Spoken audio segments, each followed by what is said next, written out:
अस्सलाम वालेकुम and welcome to Ali vlogs. दोस्तों, कल रात सादुर रहमान उर्फ डकी भाई के चैनल पर एक वीलॉग अपलोड किया गया। इस वीलॉग ने जहां बहुत सारे पाकिस्तानियों को रुला दिया, वहीं पर कुछ पाकिस्तानियों का इस वीलॉग को देखने के बाद हासा निकल गया।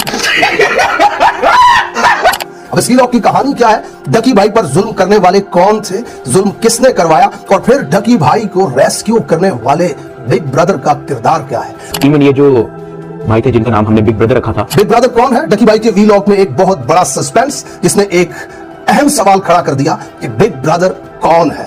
इस वीलॉग में डकी भाई की कहानी मुख्तसरन बयान की जाएगी, लेकिन डकी भाई के साथ जो कुछ हुआ इसके पीछे वजह क्या थी, और डकी भाई को रेस्क्यू करने वाले बिग ब्रदर के किरदार पर तफसील से बात की जाएगी। तो दोस्तों, कहानी शुरू होती है पाकिस्तान के एयरपोर्ट से, जहां डकी भाई अपनी मिसेस के साथ बैरून मुल्क किसी इवेंट पर जा रहे थे।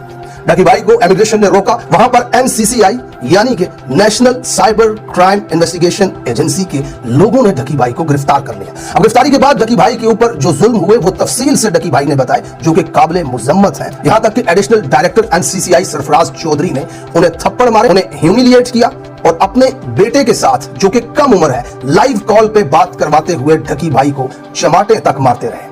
उन्होंने अपने बेटे से कहा कि तुम इसके वीलॉग्स देखते हो, तुम इसका कंटेंट देखते हो, ये देखो हमारे पास ये किस हालत में बैठा हुआ है। और उस बच्चे को NCCI के AD एडिशनल डायरेक्टर ये कहते रहे कि गालियां दो इस शख्स को। वो शख्स गंदी गालियां देता रहा डकी भाई को ह्यूमिलिएट करता रहा। डकी भाई की फैमिली को ब्लैकमेल किया गया और डकी भाई से रिश्वत के तौर पर 60 लाख रुपए भी लिए गए। इस कहानी में डकी भाई आगे चल करके बताते हैं कि किस तरह से उन्हें हवालात के अंदर रखा गया, और फिर किस तरह से IO यानी कि इन्वेस्टिगेशन ऑफिसर डकी भाई से पैसों का मुतालबा करता रहा। उन्होंने 8 करोड़ मांगा, जबकि डकी भाई के पास वो पैसे नहीं थे। लिहाजा डकी भाई के डिजिटल अकाउंट्स के पासवर्ड और उनके ID लेकर के वो पैसे जो डकी भाई की ट्रेडिंग में थे या उनके अकाउंट्स में थे, वो निकाल करके अपने जाती अकाउंट में ट्रांसफर कर दिए गए। और फिर डकी भाई को इस बात पर ब्लैकमेल किया गया कि तुम्हारी बीवी और तुम्हारी मां के खिलाफ पर्चा दिया जाएगा। लिहाजा ब्रोकर्स ऐड हुए, बीच में फैमिली इन्वॉल्व हुई। डकी भाई के मामू ऑस्ट्रेलिया से आए, पैसे अरेंज किए गए और 60 लाख रुपया डकी भाई के मुताबिक